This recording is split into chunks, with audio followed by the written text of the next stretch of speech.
자, 우리가 방금 전 시간에 모든 권리 변동의 원인은 딱 두 가지, 법률 행위하고 법률 규정 두 가지가 있다고 했죠. 근데 법률 규정은 법이 나오면 그때그때 따로따로 보니까 이건 공부하지 않고 우리가 법률 행위만 한 5회 강의를 한다고 그랬죠. 그러면 이 법률 행위라는 게 어떻게 하면 성립하고 어떻게 하면 효력이 발생할 거냐, 그 다음에 법률 행위는 어떤 것들이 있느냐, 이것들 쭉 한번 보자 이겁니다. 역시 이 자체를 묻는 시험 문제는 뒤에 하나 정도 나오고 나머지 잘 안 나옵니다. 그러면 여러분 책에 39쪽에 있는데 여기 보십니다. 칠판. 법률 행위의 성립 요건. 무슨 요건? 성립. 그러면 법률 행위가 어려우면 처음에는 계약으로 바꿔도 된다고 그랬습니다. 그럼 계약은 어떻게 하면 성립하느냐? 자, 간단하죠. 계약은 개나 고양이가 한다, 사람이 한다. 사람. 법률이 하려면 성립하려면 사람이 필요해요. 근데 그 사람의 법이 이름을 붙여준 게 뭐라고 부른다? 당사자. 당사자. 그 다음에 목적. 아까 우리가 권리 변동을 목적으로 남하고 살아나고 그랬으니까 권리 변동을 익히려는 목적. 이걸 다른 말로 내용 그럽니다. 내용. 그럼 여러분, 사람이 뭔가 약속을 했는데 권리 변동과 상관이 없다. 이건 법률 행위다 아니다? 아니죠, 여러분. 자, 갑을병이 친구 사이인데 병의 아버님이 사망하셨어요. 그래서 친구인 갑걸이 같이 문상 가기로 약속했는데 갑이 배신 때리고 혼자 먼저 가버렸어요. 그럼 우리 여름 받긴 받지만 우리 법원 가서 나 도와주세요 할 수가 있다 없다? 없습니다. 문상 가기로 한 건 이거는 권리 변동과 상관이 없다고. 이건 법률 행위가 아닙니다. 그러면 땅을 사고 판다, 커피를 사고 판다 이런 게 법률 행위 목적이에요. 근데 목적은 마음속에 가지고 있으면 상대방이 안다, 모른다? 모릅니다. 그러니까 그 목적을 밖으로 뭐하라고? 표시. 그래서 의사 표시. 그래서 이 세 가지가 있으면 일단 법률 행위는 성립은 해요. 일단 성립. 근데 아직 유효인지 무효인지 취소인지는 몰라요. 성립한 다음에 이게 이제 유효가 되려면 세 가지가 또 필요합니다. 그래서 법률 행위의 효력 요건에서 일반적 효력 요건 나와 있는데 다음 페이지 보시면, 자, 방금 여러분 법률 행위가 성립하려면 누가 필요하다? 당사자. 그럼 이 당사자는 계약할 만한 능력이 있을 것 같아서 법이 이제 권리 능력, 의사 능력, 행위 능력 이 세 가지가 필요하고 이제 오늘 우리가 이거 일부를 공부할 겁니다. 두 번째 이제 우리가 다음 주 오후나 다다음 주에 공부할 건데 법률의 목적. 방금 목적이 유효하려면 목적이 확정되고 목적 달성이 가능하고 당연히 법을 지켜야 되고 그다음에 사회적으로 타당성이 있을 거. 이걸 이제 그 다음에 공부하고 그 다음에 연결해서 바로 자 속마음 의사. 방금 의사를 표시하라고 그러는데 그 의사와 표시가 일치하고 그다음에 거기 아무런 하자가 없을 거예요. 그래서 이제 우리가 여기에 뭐 차고 사기 강박 이런 걸 나중에 공부를 할 거예요. 나중에 공부를 할 겁니다. 그다음에 이제 이건 목차 제목이 여기 보시면 일반적 효력 요건, 즉 모든 법률행위에 방금 이게 다 필요합니다. 이게. 근데 특수한 법률행위에 추가로 필요한 게 특별 효력 요건이라고 하는 게 있습니다. 특수하게 추가로 필요한 게. 여기 몇 가지 써놨는데 지금 공부하시면 여러분들이 어려울 수가 있어요. 근데 이 부분은 한 번 다 보고 제가 다 보고 나서 다시 말씀을 드릴 거예요. 그러면 굉장히 쉬워요. 근데 이걸 다 보실 필요 없고 여러분 책에도 있는데 이 정도만 체크하시면 됩니다. 대리권 존재하고 그다음에 조건 성취 기한 도래. 다른 시험에 많이 나온 게 이거예요. 우리 시험도 마찬가지. 그다음에 여러분 책에 하나 빠졌던데 이것만 하나 써놓으시면 됩니다. 그래서 여러분 책 보십니다. 39페이지 보시면 로마자 2의 성립 요건에서 거기 일반 성립 요건에서 기억, 당사자, 목적, 의사표시 있죠. 당사자 어려우면 그냥 사람, 목적은 다른 말로 내용, 그 다음에 의사표시. 그 아래 특별 성립 요건인데 절대로 시험에 안 나오니까 그건 지우시면 되고 특별성 요건은 안 나옵니다. 그 다음에 다음 페이지 효력 요건에서 일반적 효력 요건에서 거기 비읍 보시면 비읍 권리 능력, 의사 능력, 행위 능력이 있을 것. 그 다음에 시옷 확정할 수 있고 실현 가능하고 적법해되고 사회적 타당성 있을 것. 그 다음에 의사표시는 의사와 표시가 일치하고 하자가 없을 건데 하자가 없는 게 사기 강박이에요. 그건 나중에 할 겁니다. 그래서 이 요건을 갖춰야만 법률행위는 유효가 됩니다. 그 다음에 그 아래 지금 체킹만 하신 겁니다. 그 아래 특별 효력 요건에서 세 번째 줄 대리권 존재, 그 다음에 키읔 네 번째 줄 제일 뒤에 조건 성취, 기한, 도래. 네 번째 줄 제일 뒤에 조건의 성취가 있고 그 다음에 기한의 도래가 있죠. 그 정도 챙겨집니다. 그 다음에 여기서 시험이 나면 항상 이게 나오니까 이거 써놓습니다. 그냥 이것만 쓰면 돼요. 농지, 취득, 자격, 증명 쓰시고 왼쪽에다가 얘는 특별 효력 요건 X 이렇게 쓰면 되죠. 효력 요건 X. 농지, 취득, 자격, 증명은 특별 효력 요건이 아니다. 이렇게 써놓으시면 됩니다. 이게 연결이 되면 좋은데 이게 이제 오늘 공부할 게 아니고 다음 주 말이나 저녁이나 그때쯤 할 거라서 이 정도 써놓으시면 됩니다. 지금 어렵고 난삽하다 할 수 있는데 나중 갔다 돌아오시면 간단하니까 시험에는 꽤 쏠쏠하게 나오는 편이니까 그렇게 정하십니다. 그래서 여러분 이제 책대로 나눠서 써놨는데 칠판 보십니다. 법률행위의 방매등을 묶어놓은 겁니다. 성립 요건 이거는 굉장히 중요합니다. 성립 요건이 뭡니까 하면 당사자, 목적, 의사표시. 그러면 이 세 가지만 갖추면 일단 법률행위는 성립했다고.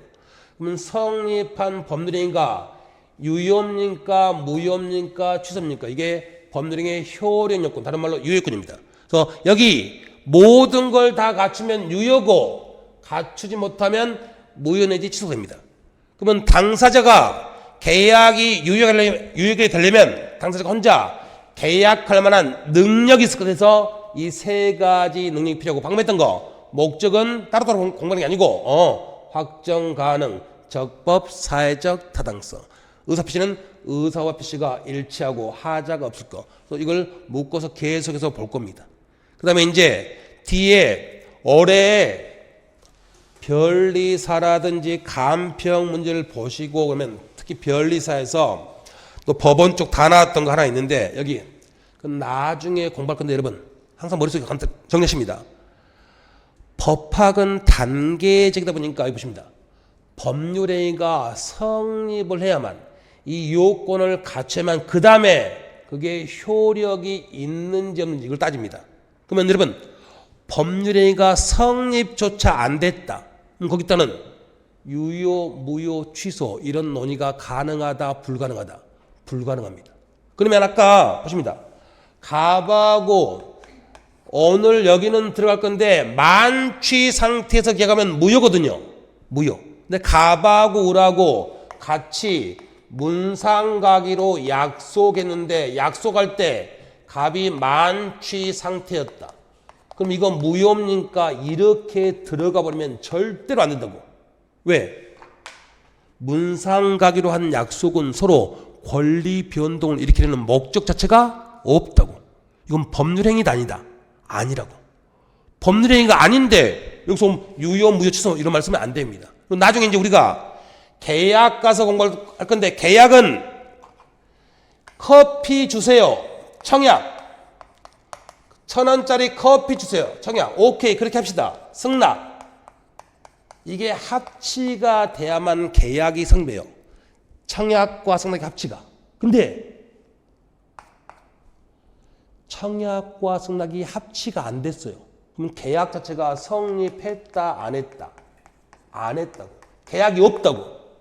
없는데 이 계약을 무효야, 취소야 이런 말을 쓸 수가 없습니다. 올해 굉장히 유력한 기출예상 문제입니다. 안 된다고. 그래서 지금은 다 할 필요가 없으니까 지금 이것만 법학은 성립 요건을 통과해야만 그 다음에 유효인지 무효인지 취소인지 이 말을 논의할 수가 있다고. 이거 보십니다. 그래서 떠났죠. 법률행위가 성립 요건을 갖추지 못하면 법률행위가 존재하지 않으므로 이걸 법률행위의 불성립, 특히 부존재로 많이 나옵니다. 부존재 없다고. 뭐 이때는 유무나 취소 등을 논할 수가 없다는 거. 성립한다면 논할 수 있다. 그래서 여러분 책은 취소나 유효는 빼고 무효만 좀 써놨던데 책으로 확인하시면 책에 39페이지 위쪽에 의 가시면 법률행위는 성립 요건과 효력 요건으로 구분된다.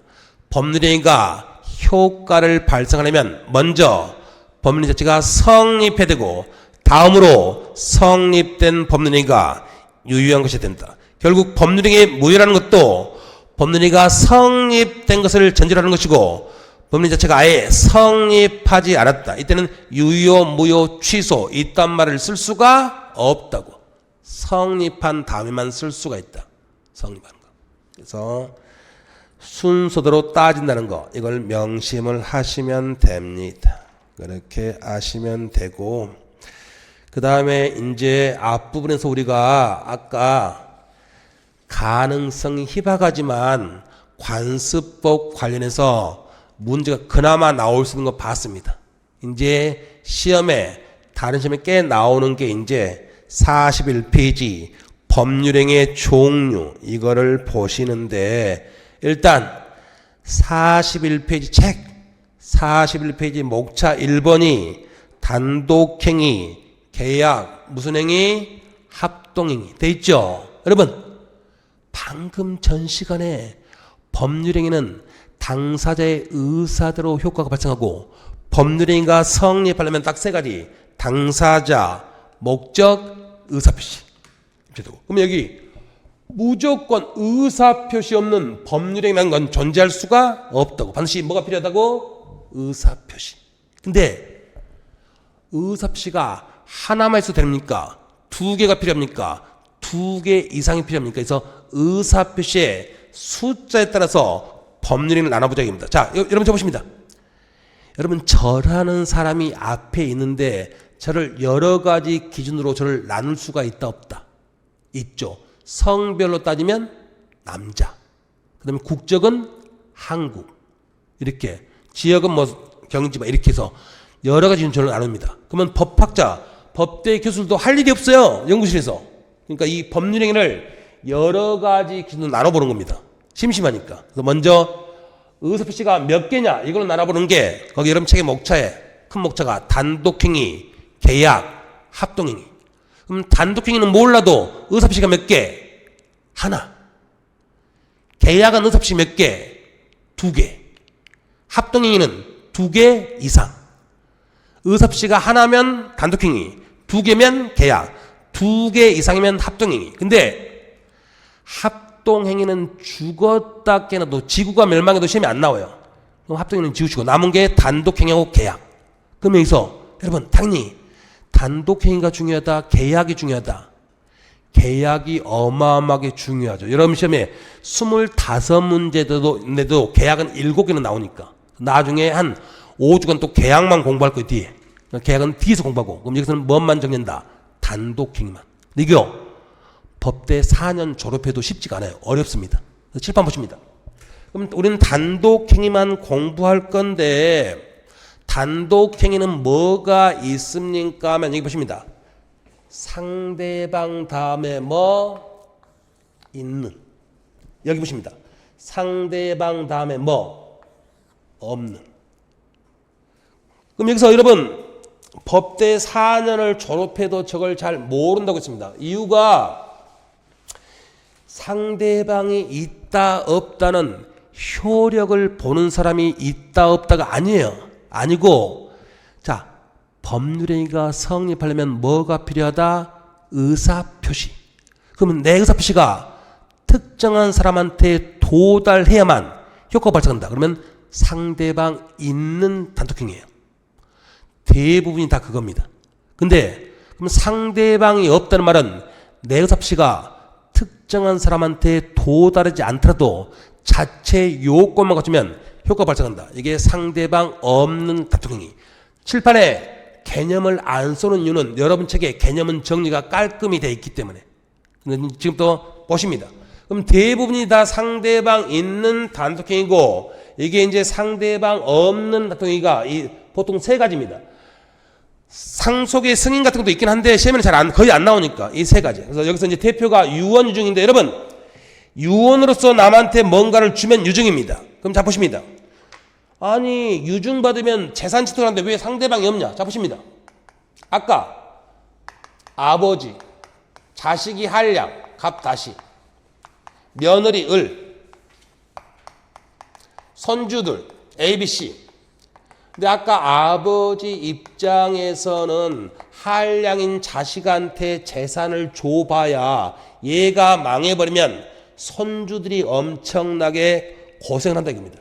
근데 바로 손주들한테 재산을 유언으로 넘긴다 하더라도 아버지가 법정들이니까 이 갑다시는 자기한테는 자식이지만 얘들한테는 아빠니까. 근데 얘가 또 사고 쳐서 돈 다 날려버리면 이 손주들이 걱정되는 거예요. 근데 며느리가 그래도 가정을 잘 건사하고 자식을 잘 키워요. 그러니까 저 시아버지가 안 되겠다. 모든 재산을 며느리한테 다 주겠다. 이 생각을 굳힙니다. 생각을 굳히면 이제 유언으로서 며느리한테 재산 주면 돼요. 근데 문제는 아버지 살아생전에 모든 재산을 며느리한테 주겠다. 이걸 자식들이 알면 집안이 조용하다, 시끄럽다. 시끄럽죠. 그러니까 유언 방식이 5가지가 있는데 거기서 첫 번째로 갑이 비밀 증서. 이것도 가능해요. 비밀 증서로서 내가 죽으면 며느리 을에게 전 재산을 주겠다. 이렇게 유언을 남겼어요. 그러면 말 그대로 비밀 증서로 남겼으니까 재산 받을 며느리한테 시아버지의 의사가 도달했다 안 했다? 안 했죠. 며느리는 몰라. 모르는데 나중에 시아버지가 사망하신 딱 그 순간 모든 재산은 다 누구 거? 며느리 거. 시아버지의 유증대로. 그러면 며느리한테 시아버지 섭씨가 도달하지 않더라도 효과가 발생했다. 상대방 없는이라고. 그래서 유언유증. 그 다음에 여러분 자 보십니다. 어제까지 여러분들이 학원에 올 때 옆에 건물이 비어있더라. 아무것도 없더라. 근데 오늘 봤더니 무슨 재단법인이 설득 있더라. 여러분한테 말했다 안 했다? 안 했죠. 안 했다고 여러분이 들어가서 야 나한테 말 안 했으니까 재단법인 설립 안 됐어. 이거 하는 거 말 된다 안 된다? 안 됩니다. 재단법인은 개인끼리 알리는 게 아니고 모든 요건 갖추고 행정과정에 허가나 인가받으면 거기서 바로 성립하는 거지 남한테 알릴 일이 없어요. 그 다음에 여기 소유권, 점유권 포기 보십니다. 여기 보시면 여러분 갑이라는 남자와 을이라는 여자가 사귀면서 뭔가 기념품, 예쁜 반지를 같이 커플링을 끼었다. 근데 헤어졌다. 시리에 빠진 남자가 한강에 반지를 던진다. 그러면 한강에 반지를 던진다 이 말이 반지에 대한 소유권을 포기하는 겁니다. 그럼 누구한테 알리지 않더라도 한강물에 퐁당 떨어뜨리면 반지 소유권 날아가는 거지 누구한테 알리지 않더라도 소유권은 포기가 됐다고. 그래서 대한민국 모든 시험 문제 이것밖에 안 나와요. 유언, 재단법인 설립, 소유권 포기. 물론 점유권 포기도 마찬가지인데 이거. 그리고 이제 여러분 상대방 있는 단독행위, 상대방 없는 단독행위는 생각보다 시험 문제 출제가 잘 돼요. 근데 노무사에서는 25문제일 때는 거의 안 내는데 그래도 냈어요. 이것도 기출이에요. 근데 앞으로 또 나올 거라고. 그래서 정리하십니다. 그 다음에 이제 대부분이 다 이거 보십니다. 대부분이 상대방 있는 단독행위예요. 내 의섭씨가 도달의 매력 발생합니다. 근데 네가 편집할 때 잘못했네. 한 줄이 비었네. 근데 이걸로 암기하시라고. 보니까 대한민국 모든 강사들이 이게 힘드니까 온갖 암기 방법을 이제 고안했는데 저도 내 나름대로 고안한 겁니다. 그래서 제가 15년간 봤을 때 이런 특수한 케이스 몇 가지 최근 판례들 빼고 나머지는 다 여기서 벗어나는 문제가 하나도 없어요. 제가 했던. 그래서 여기다가 여러분 프린트 있죠? 프린트도 알타 하나씩 쓰면 됩니다. 나중에 그렇게 안 계시면 돼요. 그럼 여기 동자, 곰은 필요 없고, 곰이 동면을 해제하면 상추나 취남을 처리다 이렇게 되는데, 동자는 동입니다. 뭐? 동의. 오늘 나오겠죠? 미성년자의 법률에 대해서 아버지 엄마가 동의 주는 거. 동의. 면자는 채무 면제. 이거는 나중에 따로 이 주제로 공부할 겁니다. 채무 면제. 그 다음에 해제 엄청 중요하죠. 해제는 말 그대로. 동자는 동의, 면은 채무 면제, 해제는 말 그대로고. 자, 상은 이것도 따로 계약법에 공부합니다. 채권법에. 상계. 추는 오늘 일단 개념 설명 드릴 텐데 추인.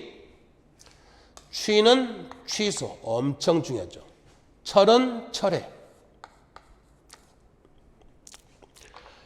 그래서 오늘 집에 가서 저 개념들은 여러분 나중에 나올 때마다 따로 더 설명드립니다. 그래서 오늘 집에 가서는 10번만 곰이 동면을 해제하면 상추나 취남을 처리다. 10번만 읽으시라고. 근데 10번 다 읽었는데 시험에 나왔는데 떨어졌어. 그래서 왜 떨어졌습니까? 물어봤더니 왜 이걸 암기한지를 몰라. 왜 이걸 암기했죠? 상대방 있는 단독행위. 상대방 있는 단독행위로서 곰이 동면을 해제하면 상추나 취남을 처리다. 그러면 이게 암기해 놓은 게 여러분 좋은 게 여기 이 상대방 있는 단독행위 거의 대부분이 다 형성권이에요. 무슨 권? 형성권. 일방적으로 해제하면 계약 종나는 거예요. 해지도 마찬가지.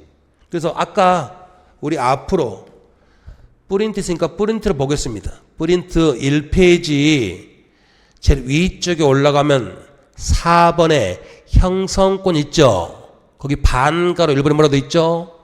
상대방 있는 단독행위. 4번에 형성권의 1번. 그 상대방 있는 단독행위 이거 곰이 동면을 해제하면 상추나 취남을 처리다. 이게 다 형성권이라고. 무슨 권? 형성권. 일방적인 의사표시로 효력이 발생한다고. 상대방의 승낙의 필요가 없다고. 이게 형성권입니다. 그래서 여러분 시험에 25문제 나올 때도 이게 10년에 한 번은 나왔다고. 이제 작은 지문 나온 거 빼고, 작은 지문 나온 거 또 있어요. 근데 빼고도 이건 시험에 나오는 겁니다. 그래서 저 곰 오늘 집에 가서 10번만. 곰하고 여러분 이거 없는 거 3가지. 재단 법인 설립, 유언유증, 소유권 포기. 이 3가지는 암기가 필요합니다. 암기할 거는 암기해야 돼요. 근데 대부분 그래도 중요한 게 정답이 이걸로 냅니다. 보통 상대방 없는 거. 그래서 프린트물 4페이지 2번 가십니다. 이건 좀 됐는데 여러분 시험에 12년 전에 나왔던 거. 프린트물 4페이지 2번 가시면 다음 중 상대방 없는 단독행위는, 자, 해제 곰에 있죠. 추는 상추의 추. 그 다음에 4번 취나물의 취. 그 다음에 상추의 상 5번. 그럼 없는 게 3번 유언. 그러니까 이 시험 말고 변리사 간평 마찬가지. 이거 안 계시면 웬만한 지문 다 여기 있어요. 특수한 건 이런 게 있는데 이거는 노무사 쪽에 낼지 안 낼지 모르겠는 게 이거는 다 물권법 판례들이라서 물권법. 그래서 지금 이건 다 빼고 이 곰만 조금 안 계십니다. 곰. 그래서 곰하고 없는 거 3가지. 상대방 없는 사피 3가지. 그 정도 암기하시면 됩니다. 그래서 여러분 책에 41페이지에 거기 단독행위, 그래서 나 유형의 상대방 있는 단독행위, 상대방 없는 단독행위에 뭐 사직서 뭐 이런 쭉 나와 있는데 그런 거 다 보지 마시고 뭐 상속의 승인 이런 거 보지 마시고 그냥 이 정도만 지금은 정리하신다 생각하십니다. 이 정도만. 그렇게 하면 됩니다. 다음 페이지 이제 그 밖의 분류. 써놨나 제가 일부러 뺐나. 써놨구나 이것까지는. 자, 여러분 보시면 어려운 거 아니니까. 요식행위. 자, 계약할 때, 즉 법률행위 할 때 일정한 형식, 방식이 필요하다. 이게 요식행위. 계약할 때 일정한 방식이 필요 없다. 분류식행입니다. 그럼 여러분 노무사 말고 민법 전체는 요식행위가 아니고 분류식행위가 원칙입니다. 여러분이 편의점 가서 물건 살 때 어떤 형식을 취하지 않습니다. 여러분 저 보십니다. 부동산 매매 계약할 때 계약서 반드시 써야 된다. 구두로만 사고 팔 수도 있다. 말로만 사고 팔 수 있어요. 검인계약서 써야 되잖아요. 그거는 세금 때문에 국가한테 증거로 보여서 쓰는 거지 그거 아니더라도 내가 녹음만 하면 돼요. 네 땅 나한테 팔아라. 오케이 하면 계약 성립해요. 그래서 분류식이 원칙입니다. 근데 여러분 시험법에는 요식행위 있죠. 법인을 설립하려면 작성해야 돼요. 정관적서 요식행위입니다. 근데 민법은 요식이 원칙이다. 분류식이 분류식. 그 다음에 칠판 보십니다. 대한민국 모든 시험에서 분류식 이거 이제 우리가 공부할 건데 이것밖에 안 나와요. 대리권 수행위 줄여서 수권행위. 남한테 내 땅 좀 팔아줘 이렇게 대리권 주는 거 수권행위. 보통 위임장 써주는데 안 써주고 말로만 줄 수도 있어요. 물권행위, 수권행위. 그래서 여러분 책에 42페이지에 요식행위, 분류식행위 있다. 거기 니은에 분류식행위 있죠. 거기다 이것만 써서 실으면 된다고 여러분. 이거 수권행위도 요식이다, 분류식이다. 분류식. 어차피 이것밖에 안 내 시험 문제. 수권행위도 분류식. 이거 하나만 써놓으시면 됩니다. 그 다음에 채권행위, 물권행위 이것도 여러분 시험과 관련됐기 때문에 이 자체를 물어보는 게 아니고 기초 개념을 좀 쌓자고 보는 겁니다. 자, 여러분 너무너무 쉬운 거 아까 물건에 관한 권리가 물권행위라고 그랬습니다. 아니 물권이라고 했습니다. 근데 그 물권을 변동시키는 행위가 무슨 행위? 물권행위. 그럼 여기 채권, 채무를 발생시키는 행위가 무슨 행위? 채권행위. 그럼 아까 여러분 물권은 청구한다, 지배한다. 지배. 채권은 청구. 그럼 보십니다.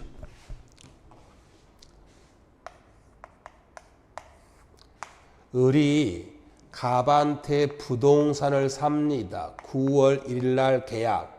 15일 날 중도금, 9월 30일 날 잔금하고 서류 사면 이제 9월 1일 날 매매 계약이 성립하면 물론 날짜가 되겠지만 을은 갑한테 소유권 이전 등기를 청구할 수가 있다고.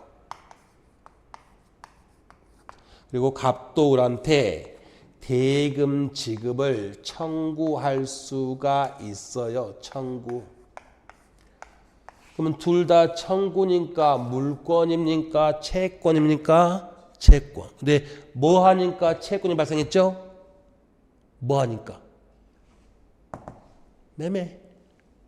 그러면 채권을 발생시키는 행위가 무슨 행위? 채권행위. 그럼 매매가 채권행위, 매매가. 나중에 여러분들이 채권법에서 15가지 공부할 거예요.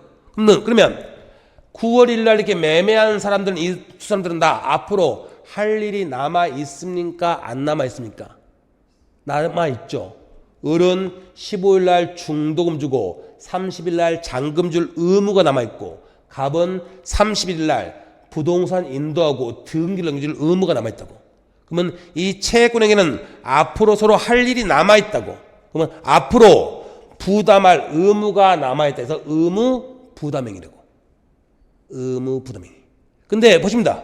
근데 9월 30일 날 갑이 계약한 대로 을한테 등기를 넘기면 을한테 소유권이라는 물권이 발생했다고. 소유권 취득, 발생, 취득. 그 다음에 을이 갑한테 물론 중도금 먼저 줬겠지만 대금을 완납, 인도 하면 을한테 금전, 대금의 소유권, 물권이 발생했다고. 그러면 부동산은 뭐 해주고? 등기.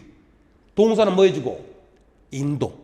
그러면 이제 내가 물권 취득했는데 갑과 을 더 이상 할 일이 남아있습니까? 안 남아있습니까?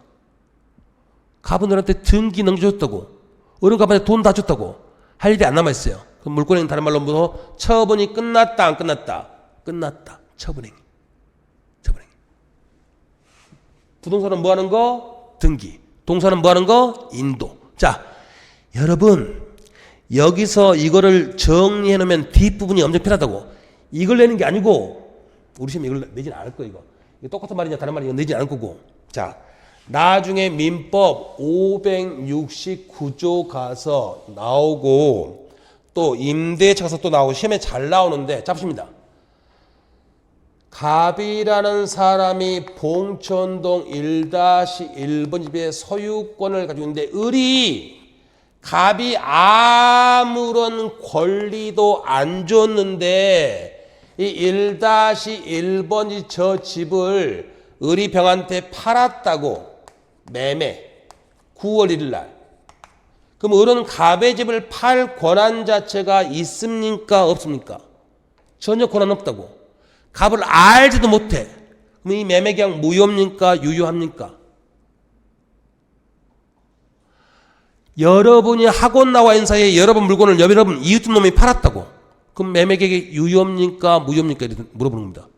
그럼 보통 사람 100이면 다 뭘로 가죠? 100 무효 가죠. 근데 그걸 끼야 돼요. 유효합니다. 유효하다고.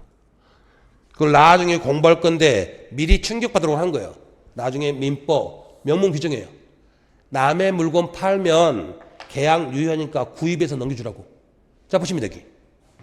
여기서 지금 9월 1일 날 매매했는데 9월 30일 날 등기 넘기로 했습니다. 그럼 이때 을이 아무런 권리 없이 갑의 물건을 팔았는데 을이 어쨌든 9월 30일까지 갑을 설득해서 병한테 등기를 넘겨준다면 법적으로 문제될 게 있습니까? 없습니까? 없죠. 약속을 지킨 거니까. 그러니까 아무런 권리 없이 남의 물건 팔더라도 파는 것까지는 뭐하다? 유효합니다. 그래서 이제 팔고 나서 을이 갑을 설득하죠. 야, 네 부동산 좋은 가격에 팔았으니까 너도 한 몇 억 이익 볼 거야. 나한테 등기 넘겨줘. 설득했는데 끝내 갑이 안 판대요. 안 파니까 을이 병한테 맞을 것 같으니까 을이 등기를 위조해서 갑의 걸 병한테 등기 넘깁니다. 그러면 당연히 무효입니다. 남의 걸 넘겼으니까. 그러면 뭔 말입니까? 단계. 아무런 권리 없이 남의 물건을 사고 팔더라도 이건 약속만 하는 거예요.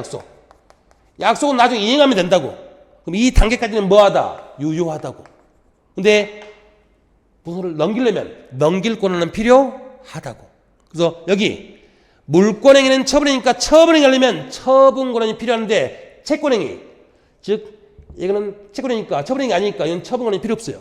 그래서 아무런 권리 없이 남의 물건 사고 팔거나 교환하거나 임대차더라도 계약까지는 뭐하다?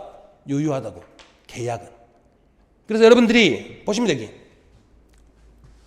똑같아요. 여러분 갑이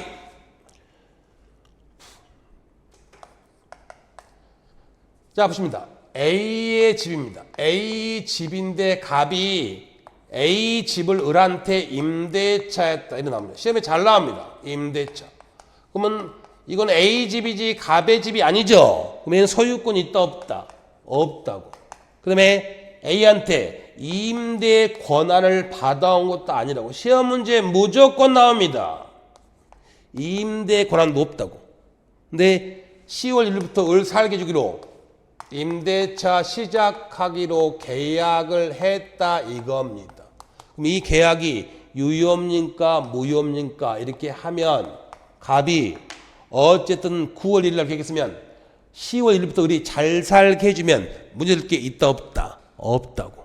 그래서 소유권이나 임대권이 없더라도 남의 물건 마음대로 사고 팔고 교환하고 임대차더라도 계약은 다 뭐하다? 유효하다고. 아무런 권리가 없더라도 일단 계약은 유효합니다. 그래서 나중에 이제 이렇게 하더라도 여러분이 시험 문제만 내면 이렇게 되죠. 이제 임대 권한 없는 자와 임대차 계약하면 무효다 이렇게 나오면 여러분들은 당연히 무효지 동남 쳐버립니다. 근데 무효다 유효하다. 남의 물건 팔았다 나오더라도 계약은 뭐하다? 유효하다. 일단 이리 가지라고. 넘기는 게 무효지 계약하는 건 약속하는 건 다 유효하다. 이렇게 해서 이게 물권행위, 채권행위 그것 때문에 공부한 겁니다. 그래서 거기 40 프린트로 계속 하실 게 이제 아니라면 42페이지 거기 채권행위, 물권행위 있죠. 그래서 다른 거 필요 없으니까 딱 이것만 여러분 보십니다. 이것만. 타인 권리 매매나 교환 임대차도 계약은 뭐하다? 유효하다. 이것만. 계약만큼은 유효하다. 이거 하나만 써놓으시면 나중에 엄청 써먹을 거니까 그렇게 정리하시면 됩니다. 그 다음에 3번 42페이지 유인행위, 무인행위 이거는 그냥 시험에 절대로 안 나오니까 지우십니다. 그 다음에 43페이지 자연적에서 규범적에서 보충적 해가지고 어마어마하게 판례가 있고 하는데 이거를 지금 좀 어렵기도 하고 나중에는 그리고 여기 있는 거 전혀 다 보실 필요 없어요. 보실 필요 없으니까 제가 체킹한 것만 체킹하시고 나중에 이제 제가 여러분 내공이 좀 쌓이면 그때 쉽게 볼 수 있으니까 체킹한 것만. 그래서 자 간평이나 변리사, 중개사 이렇게 쭉 나왔던 거 중복도 나왔던 거 그것만 좀 체킹할 겁니다. 그래서 47페이지 재료의 자연적 해석이 있죠. 거기 1번 있죠. 1번. 그 다음에 2번, 3번. 목차 제목만 해보시고. 그 아래 다 규범적 해석이 있죠. 거기 1번만. 나머지 판례는 여러분 전혀 보실 필요가 없습니다. 안 나와요. 노무사 시험 페이지들 그때까지 안 나옵니다. 그러니까 방금 체킹한 것도 이것도 방금 제가 체킹한 것도 너무 많이 빼면 좀 그럴까봐 일단 체킹해 놓은 거고 여기서 시험에 잘 나오는 거 딱 하나 여러분 왼쪽에 46페이지 1번인데 거기 이걸로 정리하기 좀 힘들어요. 그래서 제가 따로 정리할 테니까 그것만 볼 거니까 그래서 칠판을 보십니다. 세 가지가 있는데 또 개념도 여러분 책으로는 좀 정리가 좀 힘들어서 이거 체킹해야지. 일단 37페이지 가시면 여러분 이게 책이 잘 되고 잘못되고 아니고 강사별로 포인트가 달라가지고 지금 목차가 좀 다른 겁니다. 37페이지 가시면 의사표시 있죠. 의사표시 있고 아래 3번 동기 있죠. 동기. 이거 여러분 설명 드릴 테니까 어려운 거 아니에요. 거기다가 땡땡 하시고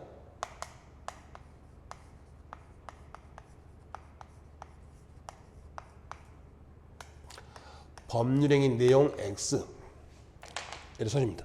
동기 뜨가.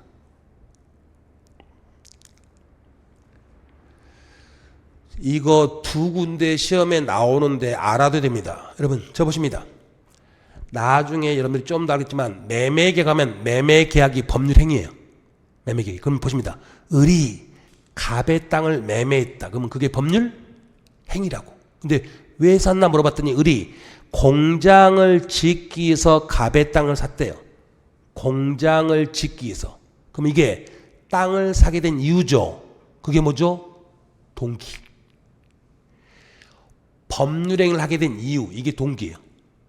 여러분이 박문광 노무사 학원을 끊었다. 왜? 노무사 시험 합격하기 위해서. 그러면 학원을 끊는 게 뭐다? 법률행위. 노무사 합격하기 위해서. 이게 뭐다? 동기. 그래서 법률행위를 하게 된 이유, 계약을 하게 된 이유, 이게 동기입니다. 그럼 이건 계약이다 아니다? 아니라고 여러분. 땅을 매매한 게 계약이지 땅 산 이유 이건 우리가 몰라요. 그러니까 동기는 이건 알아둬야 됩니다. 동기는 법률행위 내용이다 아니다? 아니 한마디로 이건 법률행위가 아니에요. 법률행위를 하게 된 이유입니다. 두 군데 아주 중요해 써먹으니까 이건 정리됩니다. 그 다음에 지금 거기 37페이지 어렵습니다 여러분. 이거 지금 오늘 어떻게 할까 했는데 어려운데 틀 잡기 필요해서 봅니다. 자 아까 법률행위가 성립하려면 반드시 뭐가 필요하다? 의사표시. 그럼 우리가 의사표시 이게 한 단어로 부르는데 굉장히 이질적인 게 포함되어 있죠. 의사는 속, 마음. 표시는 밖으로 드러낸 거. 그럼 이게 뭐지? 이렇게 보시면 돼요. 칠판. 의사와 표시가 일치하면 아무런 문제가 없는데 이게 일치하지 않더라. 그럼 의사와 표시가 일치하지 않으면 철학은 모르겠지만 법학에서는 의사가 중요합니까? 표시가 중요합니까? 표시가. 왜? 우리 일반인들은 독심술이 없어. 우리는 표시를 신뢰할 수밖에 없어요. 속만 모르니까. 그래서 우리나라 통솔 판례예요. 그래서 표시가 더 중요합니다. 근데 의사도 의미가 있어요, 여러분. 근데 의사가 의미가 없더라. 그때는 아니 표시가 잘못했고 상대방이 알아서 의미가 없더라. 그럼 속마음으로 돌아갈 수도 있어요, 의사로. 그래서 이거를 이제 어려운 말로 표시주의의 강하게 기운 절충설이 부르는데 그 필요 없고. 그래서 7번 보십니다. 이거 보시면 여러분. 자, 갑이 공장을 짓기서 을의 땅 1000평을 평당 100에 사야지. 평당 얼마? 100. 그러면 갑의 속마음은 얼마죠? 100이라고. 진이. 나중에 설명드립니다. 의사. 평당 100에 사야지. 근데 갑이 을한테 청약서를 편지로 보내면서 타자를 잘못 쳐가지고 표시를 110만 원, 평당 110만 원 이렇게 표시해버렸네. 그러면 을은 갑의 속마음을 압니까? 모릅니까? 몰라요. 모르는데 을 마음 이쪽 땅 시세가 평당 100인데 110 거기 괜찮네? 하면서 을이 오케이 승낙합니다. 오케이 승낙하면 자 여러분 마음에 안 들겠지만 계약은 원칙 100만 원에 성립한다. 110만 원에 110 을은 갑의 말 모르고 가격이 마음에 드니까 여기다 오케이 했다고. 그래서 계약은 110에 성립합니다. 원칙. 자 보십니다. 원칙이란 말은 예외도 있다 없다?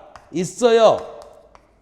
110만 원 성립하는데 문제는 왜 110만 원 성립합니까? 좀 어려운 말 하겠습니다. 어려운 말 하면 갑리가 을한테 110이라고 신뢰를 부여했잖아. 신뢰를 부여한 사람은 거기에 대해서 책임을 지라. 이게 민법의 대원칙입니다. 110이라고 신뢰를 부여했으니까. 그러면 7번 보십니다.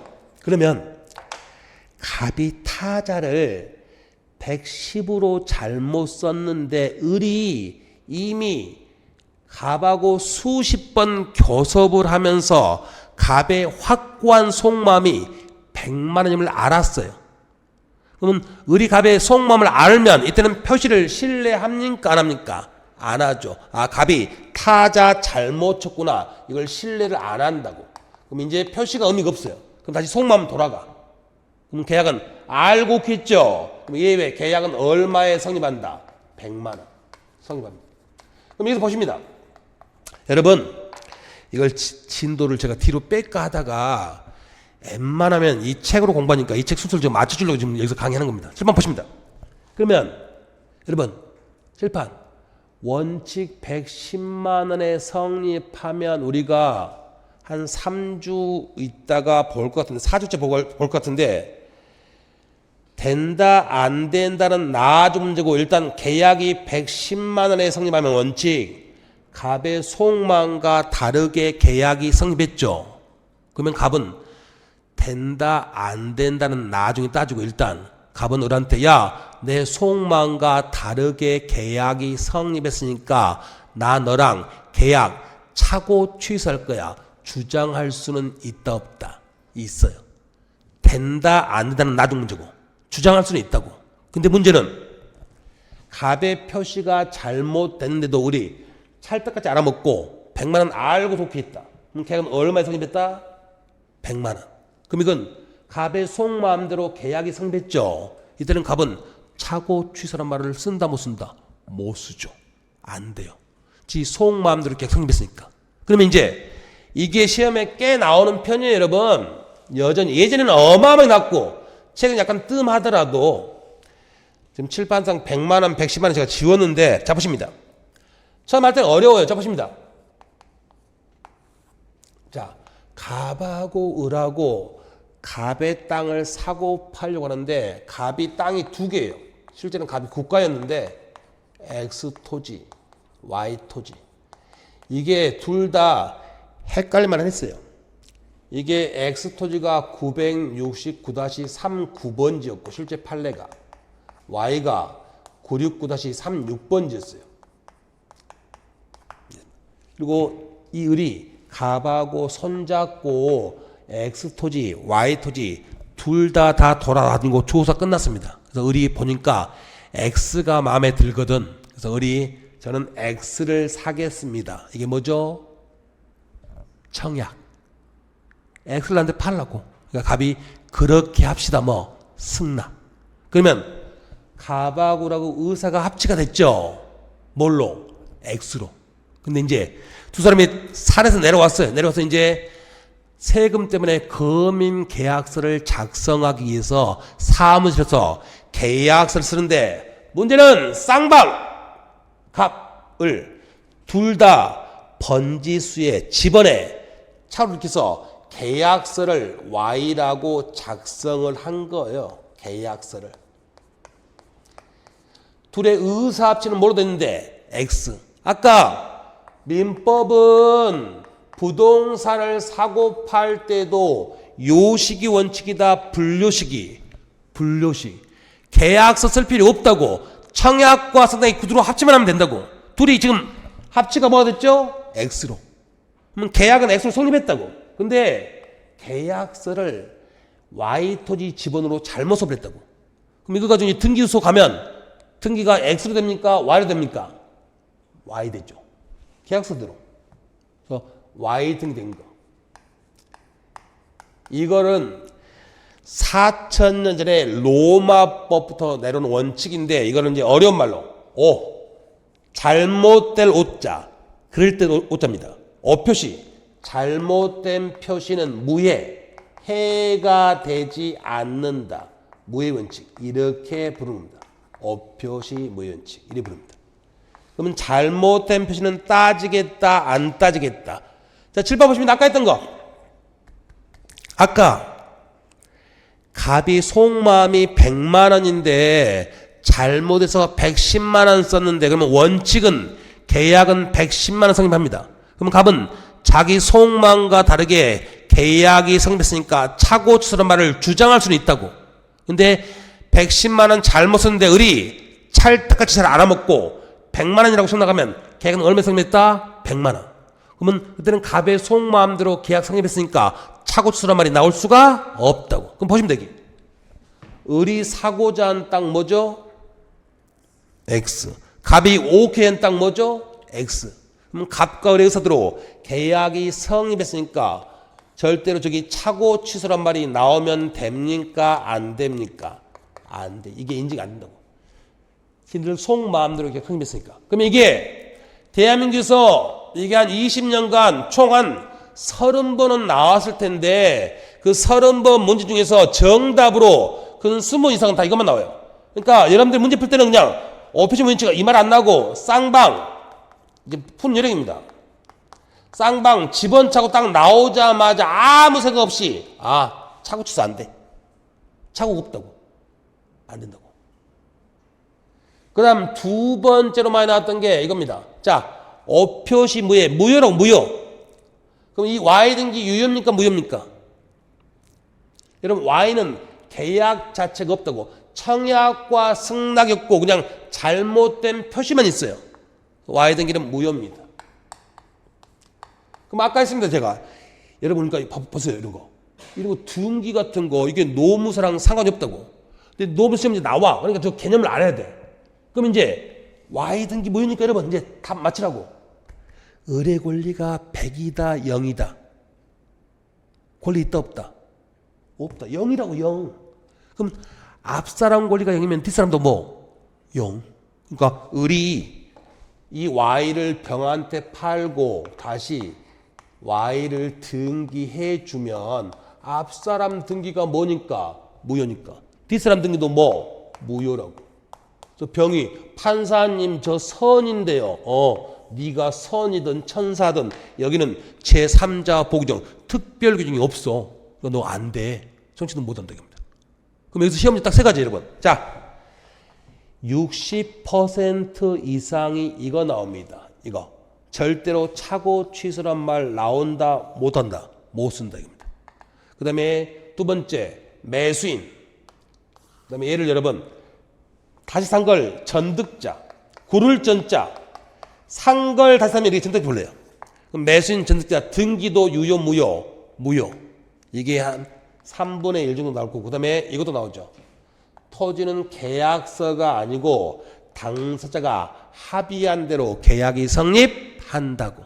그래서 딱 세 가지. 그래서 저는 어표시 면책을 지금 하기는 너무 어려워요. 어려운데 이게 나오더라도 자, 이 어차피 대한민국 모든 시험에 X, Y는 다 똑같아요. 이 그림으로 설명합니다.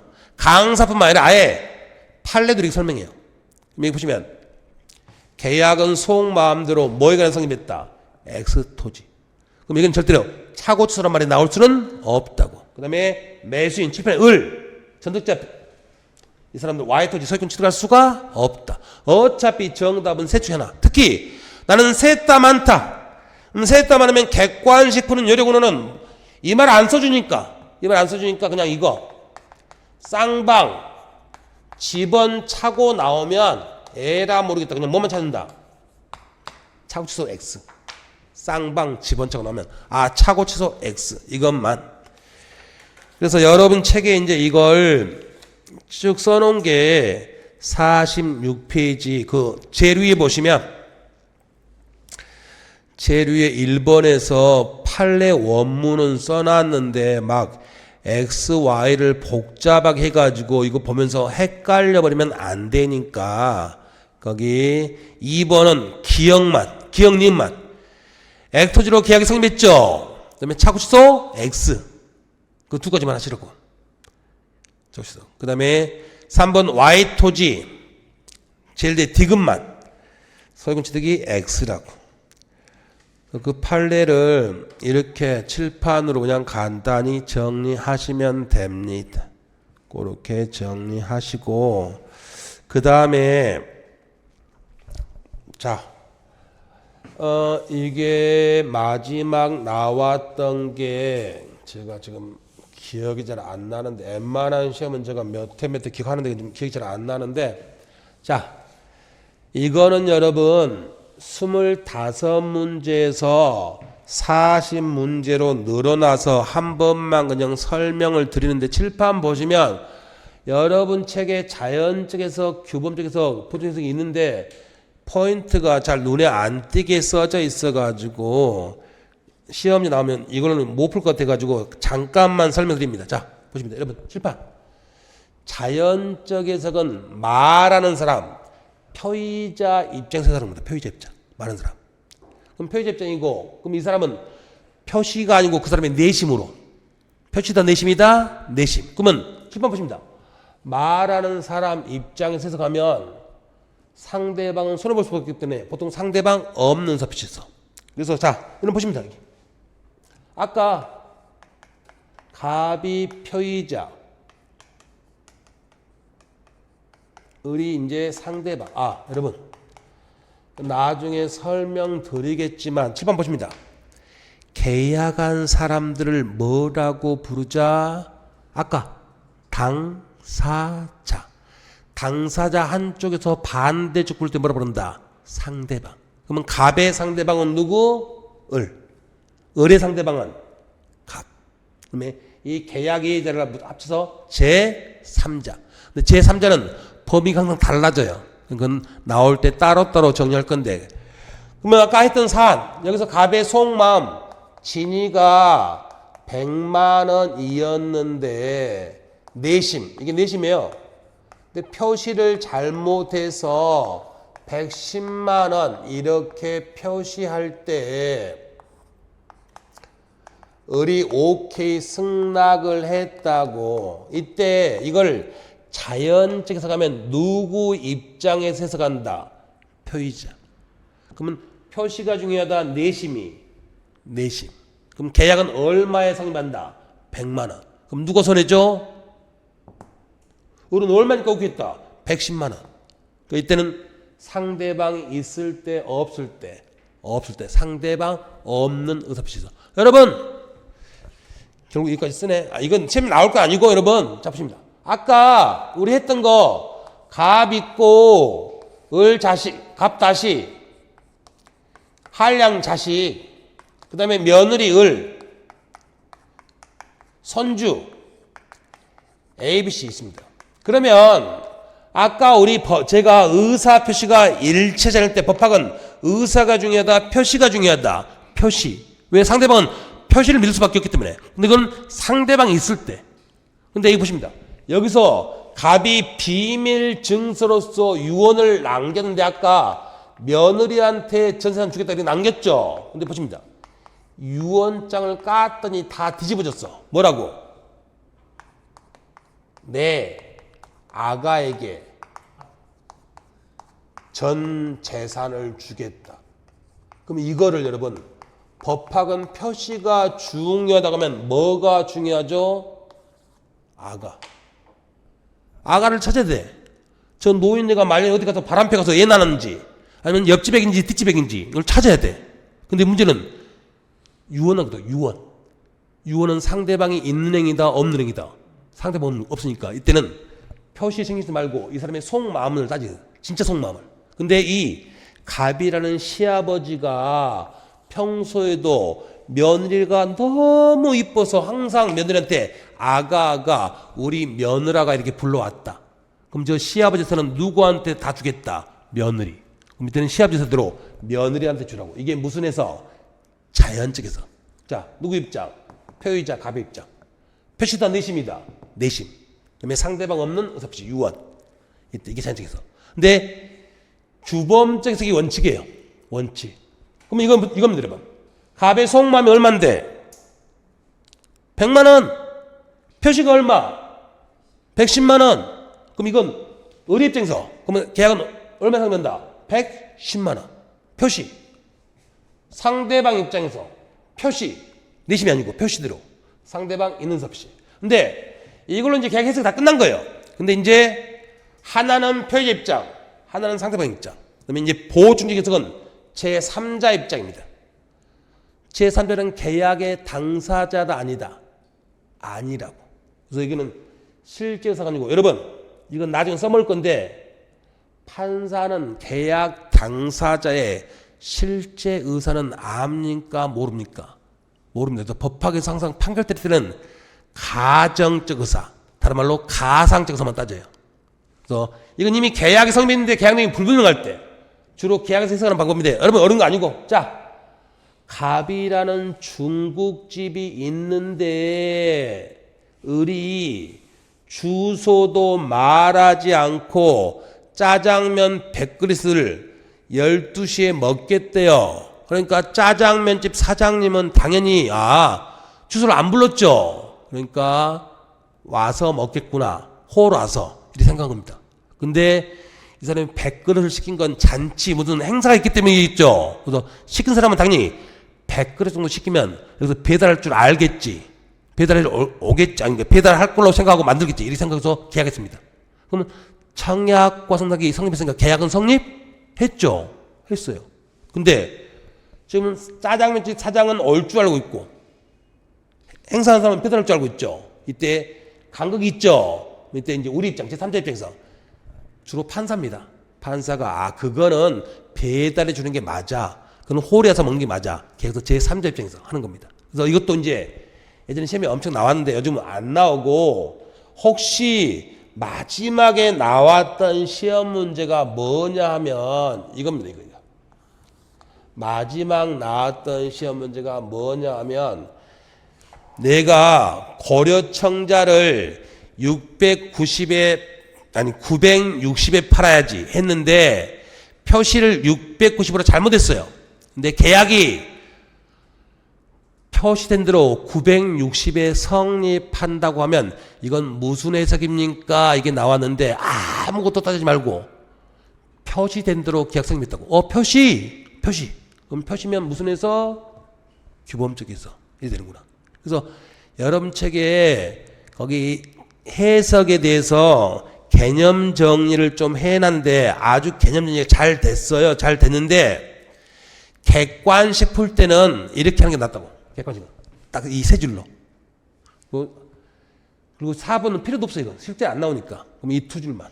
근데 이것도 싫으면 제 개인적인 생각은 이것도 복습이고 뭐고 나 그냥 귀찮아. 나 그런 거 안 할래. 빼시라고. 빼시고 딱 사례기 가시고 이것만. 근데 이것도 너무 많다. 그럼 아까 쌍방 집원차고 나오면 문제 다 보지 말고 차고 취소 O다 X다 X 이거 하나만. 쌍방 집원차고 차고 취소 X 그거 하나 정도.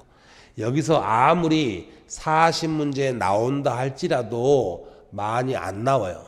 그러니까 이 정도 하시고 이 프린트의 계약의 당사자 이거는 그래도 요즘은 잘 안 나오고 예전에 많이 나왔었는데 요즘 잘 안 나오고 그다음에 이거는 간평도 변리사도 중에서도 다 나왔던 판례니까 뒤에 연결도 되니까 이거는 제가 나중에는 한 번 설명드릴 텐데 딱 이 세 가지만. 아까 제가 책으로 체킹해 줬죠.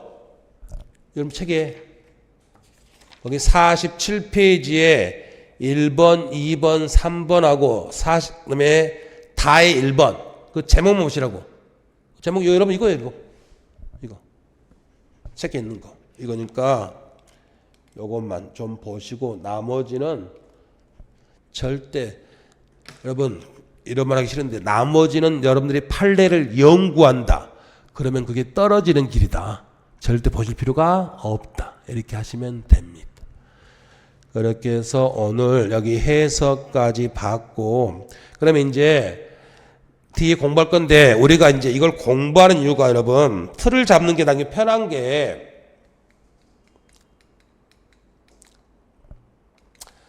자 아까 우리 법률행위의 성립 요건을 보십니다. 여러 번 법일이 돼 있다고.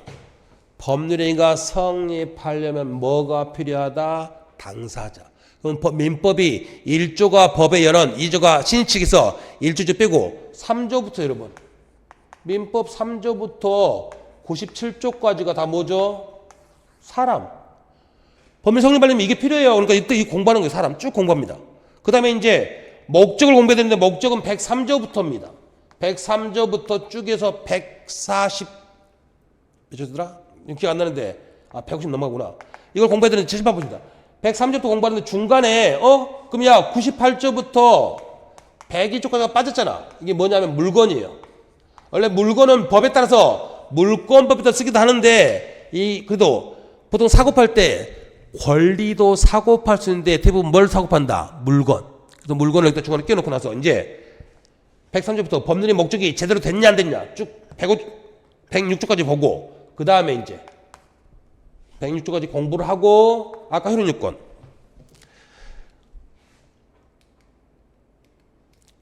여기 이거 106조까지 이거 공부합니다. 그 다음에 여기 세 번째가 의사와 표시가 일치하고 하자가 없을 거 이거 순서대로 공부하는 거예요. 아까 제가 썼던 거. 그걸 이제 107조부터 110조까지 또 공부합니다. 110조까지. 그리고 공부하고 이제 그 다음에 사람들이 근데요 저기 계약하는 사람 따로 있고 책임진 사람이 따로 있던데요. 그런 제도가 있던데요. 그 대리를 그 다음에 공부합니다. 다 했어요. 대리까지. 근데 이제 마지막에 이거 효력요건. 근데 결국 그 사람이 이 효력요건을 못 갖춘다. 못 갖추면 계약이 뭐죠 여러분? 무효 내지 취소. 그러면 이 요건을 갖지 못해서 계약이 무효 내지 취소가 되면 어떻게 할까? 그게 대리 다음이에요. 무효 취소. 쭉 공부합니다. 그 다음에 또 일부 사람들이 근데 판사님 왜요? 이게 바로 나한테 뭘 준다는 게 아니고 내가 노무사 시험에 합격하면 나한테 차를 사준대요. 그럼 바로 준다? 나중에 준다? 나중에. 그럼 조건. 그래서 그 다음에 이제 조건 기한. 그 다음에 계약서 봤더니 계약한 다음에 한 달 내에 준다. 한 달. 한 달? 그럼 한 달 어떻게 계산해? 계산. 날짜부터 계산해. 그게 기간. 그 다음에 여러분한테 낯선 게 이제 마지막에 권리를 가지고 있더라도 권리를 행사하지 않고 일정 시간이 지나면 법이 권리를 뺏어가요. 소멸시효. 매년 나오지만 여러분이 너무너무 힘들어하는 거. 소멸시효. 시간의 효과에 따라서 권리를 뺏어가는 거. 소멸시효. 그러니까 여러분 민법 구조가 이렇게 돼 있다고. 지금 여러분 우리는 1조는 공부했고 2조는 여러분 책에 신기하게 제일 뒤에 빼놨던데 2조는 나중에 공부할 거고. 그럼 이제 우리가 정신복권은 이제 3조부터. 3조. 자연인. 그 사람이 사람인가 아닌가. 태아 공부하고. 그 사람이 혼자 개갈 능력이 있는가 없는가. 사기치면 어떻게 할 건가. 쭉 공부합니다. 근데 법은 자연인 말고 사람이 더 하나 있다 없다. 하나 있죠. 삼성전자가 땅을 가지고 있으면 그건 이재용 씨 땅이다. 삼성전자 땅이다. 삼성전자. 삼성전자는 사람도 아닌데 왜 땅 가지고 있습니까? 걔도 사람이야. 어떻게 해요? 법이 인간으로 인정했다고. 그래서 삼성전자는 법인이에요. 그러니까 여러분처럼 저와 뼈, 이런 것처럼 뼈와 살로 이룬 사람이 자연인. 그게 아닌데 법이 너도 사람해 하는 게 법인. 한자는 좀 다르지만 그냥 갖다 우겨버리면 사람의 집단의 법이 너도 인간해. 그럼 그걸 줄여서 사단법인. 재산의 집단의 법이 너도 인간해. 그러면 재단법인. 사립학교 재단, 장학재단. 그걸 이제 3조부터 97조까지 공부하는 겁니다. 이번 주, 다음 주, 다다음 주 좀 일부까지 이렇게 공부할 겁니다. 그래서 점심 식사하시고 이제 우리가 3조부터 들어가도록 하겠습니다. 수고하셨습니다.